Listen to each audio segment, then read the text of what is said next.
کہتے ہیں وقت ایک مرہم ہوتا ہے، جیسے جیسے وقت گزرتا ہے گھاؤ پہ مرہم لگتا چلا جاتا ہے، پر کچھ زخم ایسے ہوتے ہیں جو کبھی نہیں بھر سکتے۔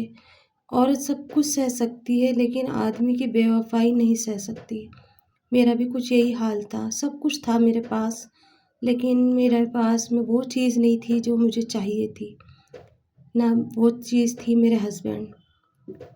میں نے بھی سوچ لیا تھا کہ ان کو ان کے حال پہ چھوڑ دوں، کبھی تو اوپر والا میری طرف بھی دیکھے گا۔ بیٹا میرا تھوڑا سا بڑا ہوا تو میں نے پھوپھو سے کہا کہ پھوپھو میں اپنی پڑھائی کمپلیٹ کرنا چاہتی ہوں، میں چاہتی ہوں کہ میں اپنے پیروں پہ کھڑی ہو جاؤں۔ پھوپھو نے کہا تمہیں کس چیز کی کمی ہے، کاروبار ہے، گھر ہے، سب کچھ تو ہے، اب کیا کرنا؟ میں نے کہا پھوپھو وہ چیز نہیں ہے میرے پاس جو میرے دل کو سکون دے۔ اب میں انہیں پھوپھو کہنے لگی تھی، امی کہنا میں نے بند کر دیا تھا، کیونکہ اب میرا رشتہ ان سے صرف اور صرف پھوپھو کا رہ گیا تھا، کیونکہ ان کا بیٹا تو مجھے بیچ مجھدار میں چھوڑ کر چلا گیا تھا۔ پھوپھو نے بھی کہہ دیا ٹھیک ہے، اپنی پڑھائی کمپلیٹ کرو۔ میں پھوپھو کو لے کے کرائے کے گھر پہ شہر آ گئی اور وہاں میں نے اپنی پڑھائی پوری کری، گریجویشن کرا، پھر اس کے بعد میں نے اپنا کورس کرا، ٹیچنگ کری۔ ٹیچنگ میں اتنی مشغول ہو گئی اپنے بچے کو لے کر کے اور پھوپھو کو لے کر کے کہ مجھے وقت کا پتہ ہی نہیں چلا۔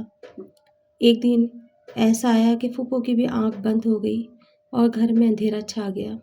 اب میں رہ گئی تھی، میری تنہائی تھی اور میرا بچہ تھا۔ اس وقت میں نے یہ سوچ لیا تھا کہ اب جی کے کیا فائدہ، سارے سہارے ختم ہوتے جا رہے تھے، ایک پھوپھو کا سہارا تھا وہ بھی ختم ہو گیا تھا، اب تو میرے پاس کھونے کے لیے کچھ بھی نہیں تھا تو صرف ایک بیٹا۔ جیسے تیسے میں نے اپنی پڑھائی پوری کری، کورس پورا کر لیا اور پھر اپنے پیروں پہ کھڑے ہونے کی کوشش کی تاکہ میں کسی اسکول کے اندر اچھی جاب کروں۔ قسمت نے اس وقت ساتھ دیا اور میں ایک اچھے اسکول کے اندر ٹیچنگ کرنے لگی۔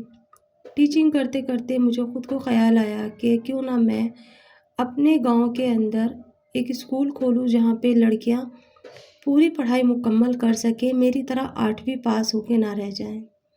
پھر شہروں میں جائیں بھٹکے، کوئی کراتا ہے ماں باپ، کوئی نہیں کراتا، کیونکہ ہمارے گاؤں کے اندر 8ویں پاس تھے اسکول اور اس سے آگے تھا ہی نہیں کچھ۔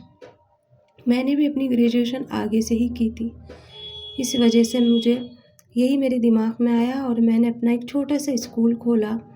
ایکسپیرینس تو تھا میرے پاس اور میں نے ٹریننگ بھی لے لی تھی اور اب میں نے اپنا اسکول چلانا شروع کرا، ساتھ ہی ساتھ اپنے بچوں کو بھی ٹائم دیتی، تربیت دیتی، مکتب بھیجتی، اسے عالم بنایا اور قرآن شریف کا حافظ قرآن بھی بنا دیا۔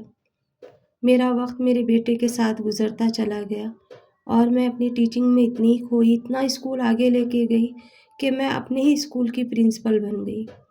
کہا میں اجڑ گنوار ان پڑھ کہنے والی مجھے لوگ، کہاں میں پرنسپل بن گئی۔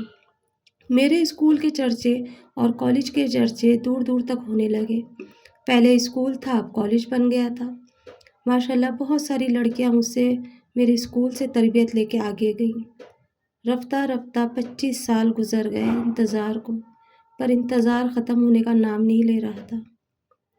ایک دن اچانک ہی میرے دروازے پہ کسی کے آنے کی آہٹ ہوئی۔ میں نے سوچا شاید کوئی مسافر ہوگا، کچھ دے کے بھیج دوں گی۔ جو بھی میرے پاس تھا میں لے کر گئی، جا کے دیکھا تو آج وہ کھڑا تھا میرے در پہ جس کا میں برسوں سے انتظار کر رہی تھی، اور اب کرتے کرتے تھک گئی تھی کیونکہ کوئی رابطہ نہیں تھا میرے اور اس کے بیچ۔ وہ کسی بے نامی کے شہر میں کھو گیا تھا۔ جب میں نے اسے اچانک اپنے دروازے پہ کھڑا دیکھا تو میں گھبرا کے میں نے کہا کون ہو تم؟ اس نے کہا پہچانی نہیں، میں وہی ہوں جسے تم بے تابی سے انتظار کر رہی ہو۔ بس نہ تو مجھ سے ہاں کہا گیا نہ کہا گیا اور میں الٹے پیر اندر آ گئی۔ وہ بھی پیچھے پیچھے میرے کمرے میں آ گیا اور آ کے کہنے لگا کیا تم مجھے معاف کر سکتی ہو؟ میں نے کہا کہ معافی تو تم اپنی ماں سے مانگو جو تمہارے انتظار میں مر گئی اور انتظار کرتی کرتی رہ گئی۔ جانتے ہو جب میں شہر چلی گئی تھی تو تمہاری ماں یہ کہتی تھی جلدی سے گھر چلو کبھی میرا بیٹا آ جائے اور مجھے ڈھونڈنے لگے۔ آخر ٹائم بھی ان کے منہ پہ یہی تھا کہ تم کب آؤ گے۔ وہ تو چلی گئی، معافی اگر مانگنی ہے تو اس سے مانگو، معافی مانگنی ہے تو میری جوانی سے مانگو، جو میری جوانی تم ختم کر کے چلے گئے۔ تم نے تو اپنی زندگی آباد کر لی، میری برباد کر دی۔ پھر اس نے اپنی آپ بیتی سنائی مجھے، اور اس کی آپ بیتی سن کے میں سن رہ گئی۔ اس نے بتایا کہ جب میں تمہیں سب کچھ یہاں چھوڑ کر کے چلا گیا تھا شہر میں، تو میں نے پردیس کی زندگی اپنا لی اور وہاں ایک کرسچن لڑکی سے شادی کر لی۔ اس کا کلچر الگ تھا، ہمارا الگ تھا، اور وہ اپنے کلچر کے حساب سے رکھتی۔ دیکھتے ہی دیکھتے 3 بچے ہو گئے میرے۔ تینوں بچوں کے اندر اپنی ماں کی حرکتیں آئی ہوئی تھی۔ کسی بھی لڑکے کے ساتھ میں میری بیٹی چلی جاتی، کسی بھی میرا لڑکا کسی بھی لڑکی کو گھر میں لے آتا، میری بیوی غیر مردوں کے ساتھ گھومتی، یہ ساری چیزیں مجھے بری لگتی تھی۔ رفتے رفتے میں ان کے کلچر میں ڈھلنا نہیں چاہ رہا تھا اور میں ڈھل رہا تھا۔ وقت کے ساتھ ساتھ وہ مجھ سے دور ہوتے چلے گئے۔ میری بیٹی اتنی آزاد خیال کی تھی کہ اسے نہ تو بڑوں کی شرم تھی نہ لحاظ تھی۔ وہ میرے سامنے اپنے بوائے فرینڈ کو لا کے کھڑا کرتی اور کہتی کہ میں کل اس سے شادی کروں گی اور ہمارا ایگریمنٹ بنا ہوا ہے، جب دل چاہے چھوڑ دیں گے۔ مجھے تمہاری یاد آتی کہ تم نے شادی کو کتنا پاک بنایا، اور ایک وہ بیوی اور ایک وہ بچے کہ جنہوں نے شادی کو کھیل تماشا بنایا۔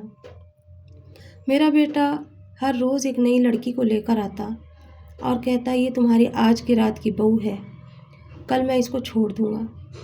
میری بیوی کھلم کھلا شراب پیتی، عیاشی کرتی، غیر مردوں کے ساتھ رہتی۔ مجھے پل پل وہاں رہ کے گھٹن ہونے لگی، میں ڈپریشن میں جانے لگا۔ ایک وقت ایسا آیا کہ میں ان سب سے کترانے لگا، ان کی شکلیں مجھے بری لگنے لگی اور وہ مجھے برا لگنے لگے۔ بس اس ٹائم میرے دوستوں نے کہا کہ اب تم یہاں نہیں رہو، تم اپنے گاؤں چلے جاؤ، اپنے دیش چلے جاؤ، کیونکہ اگر تم یہاں رہے تو پاگل ہو جاؤ گے۔ میں وہاں سے بی جی کو ڈھونڈتے ڈھونڈتے یہاں تک آ گیا، پر پتہ چلا بی جی تو اس دنیا میں ہے نہیں۔ پہلے میں ان سے معافی مانگوں گا اور پھر میں تم سے معافی مانگوں گا۔ تمہارا گنہگار ہوں میں، تمہاری زندگی میں نے خراب کری ہے تو اس کی بھرپائی بھی میں ہی کروں گا۔ اس وقت تو میرے پاس کوئی لفظ نہیں تھے، کیونکہ میرا بیٹا آ کے کھڑا ہو گیا تھا۔ میرے بیٹے نے اس وقت مجھے کچھ نہیں کہا اور میں نے بھی اسے کہہ دیا کہ جاؤ پہلے بی جی سے معافی مانگو، ہو سکتا ہے اس کی تڑپتی ہوئی قبر کو تھوڑی راحت مل جائے تمہارے آنے سے۔ جب وہ چلا گیا تو اس کے بعد میں نے اپنے آپ سے سوال کرا اور اپنے بیٹے کی طرف دیکھا۔ میرے بیٹے نے کہا امی زندگی آپ نے کاٹی ہے۔ آج ماشاءاللہ میرا بیٹا 22 سال کا ہو چکا تھا۔ میرے بیٹے نے کہا جو فیصلہ تمہارا ہوگا وہی میرا ہوگا، میں تم سے باہر نہیں ہوں، چاہو تو اپنا لو، چاہو تو بھیج دو۔ یہ تمہاری اپنی زندگی تھی جو انہوں نے ختم کری، اس میں میرا کوئی دخل نہیں ہے۔ میں نے اپنے دل کو ٹٹولا، کسی کونے میں بھی اس کی جگہ محسوس نہیں کری، کیونکہ جو اس نے مجھے باتیں بتائی اس سے یہ لگ رہا تھا کہ وہ اپنی دنیا میں خوش تھا، میں صرف اور صرف انتظار کرنے کے لیے تھی۔ وہ دیر سے ہی صحیح لیکن آیا تو میرے در پہ اور میرے پاس تھا، لیکن میرا دل اسے قبول کرنے کے لیے تیار نہیں تھا کہ وہ کسی اور کے ساتھ راتیں گزار چکا تھا۔ میں نے پاک دامنی سے اس کا انتظار کرا، لیکن اس کے بدلے میں مجھے کیا ملا؟ میں نے تو یہ سوچا تھا شاید وہ بھی میرا انتظار کہیں نہ کہیں کر رہا ہوگا۔ مجھے نہیں پتا تھا کہ اس نے شادی بھی رچائی، بچے بھی پیدا کرے اور ان کے ساتھ بھی رہا۔ بس اس دن میرے دل نے یہ کہا کہ اب اور نہیں، جب میں اپنے قدموں پہ یہاں تک آ سکتی ہوں تو اب سہارے کی ضرورت مجھے بالکل بھی نہیں۔ میں نے اپنی دنیا الگ بسا رکھی تھی، ان بچوں کے ساتھ میں خوش تھی۔ میں پھر وہ وقت نہیں گزارنا چاہتی تھی جو 25 سال پہلے میرے ساتھ گزرا تھا۔ میں نے اس سے یہی کہہ دیا کہ ٹھیک ہے دل، تو صحیح ہے، میں غلط ہوں، یہ در آج کے بعد بند رہے گا۔ اور میں نے اپنی سختی کے ساتھ اپنے دل کے دروازے بند کر دیے۔ جب وہ بی جی کی قبر پہ سے آیا تو اس نے کہا کہ اب تم بتاؤ تم کیا چاہتی ہو؟ میں نے کہا میں یہ چاہتی ہوں کہ تم جہاں سے آئے ہو وہیں چلے جاؤ، ہمارے گھر میں اور میرے دل میں تمہارے لیے کوئی جگہ نہیں، کیونکہ یہ وقت میں نے کیسے کاٹا مجھے ہی پتا تھا۔ میں نے اپنے بچے کے ساتھ اکیلے راتیں کاٹی ہیں، میں نے اکیلے دن گزارے ہیں، در بدر کی ٹھوکریں کھائی ہیں اور تمہارے نام کی بدنامی اٹھائی ہے۔ تم غیروں کے ہو گئے، میں ایسی کھڑی رہ گئی، تم نے میرے پیار کا اچھا صلہ دیا، مجھے نہیں پتہ تھا زبردستی کی شادی زندگی آباد کرنے کے ساتھ ساتھ برباد بھی کر دیتی ہیں۔ ماں باپ کبھی کبھی اچھے فیصلے کرتے کرتے وہ فیصلے کرتے ہیں جو ہماری زندگی کو برباد کر دیتے ہیں۔ وہی فیصلہ تمہاری ماں نے اور میری ماں نے مل کے کرا تھا۔ وہ دونوں تو چلی گئیں پر مجھے ایسی جگہ چھوڑ گئیں جہاں سے میرے سوال میرے ہی جواب بن گئے۔ اسی لیے تم جہاں سے آئے ہو وہیں چلے جاؤ، اور میرے دل کے دروازے ہمیشہ کے لیے بند ہیں اور بند ہی رہیں گے۔ میں کبھی نہیں اپنا سکتی تمہیں، کیونکہ تم نے وہ زخم دیے جو کبھی نہیں بھر سکتے، وہ گھاؤ دیے جو کبھی نہیں صحیح ہو سکتے۔ بس وہ اپنا سا منہ لے کے وہاں سے اس ٹائم چلا گیا، کیونکہ اس کو اس کے اپنوں نے ٹھکرایا تھا، آج میں نے اسے ٹھکرایا۔ پتہ نہیں اس کے لیے مجھے اوپر والا معاف کرے گا یا نہیں، میں نہیں جانتی، لیکن میرے دل میں اس کے لیے ذرا سی بھی جگہ نہیں تھی، تو میں اس کے ساتھ اپنی زندگی کیسے گزاروں؟ اللہ نے مجھے میری زندگی گزارنے کے لیے ایک بچہ دے دیا تھا، اور اتنے سارے بچیاں تھیں۔ گرلز کالج میں نے کھولا تھا، بہت ساری لڑکیاں آتی، کوئی بھٹکی بھی ہوتی تو میں اسے راہ پہ لاتی اور سمجھاتی کہ نہیں بیٹا، یہ زندگی بہت چھوٹی سی ہے اور بہت انمول ہے، غلط راستے پہ مت جاؤ، اور اسے اس کے گھر تلک لے جاتی۔ اس کے ماں باپ سے کہتی کہ اس کی پڑھائی پوری کراؤ تاکہ کل کو کوئی اسے جاہل گنوار اجٹ نہ کہے۔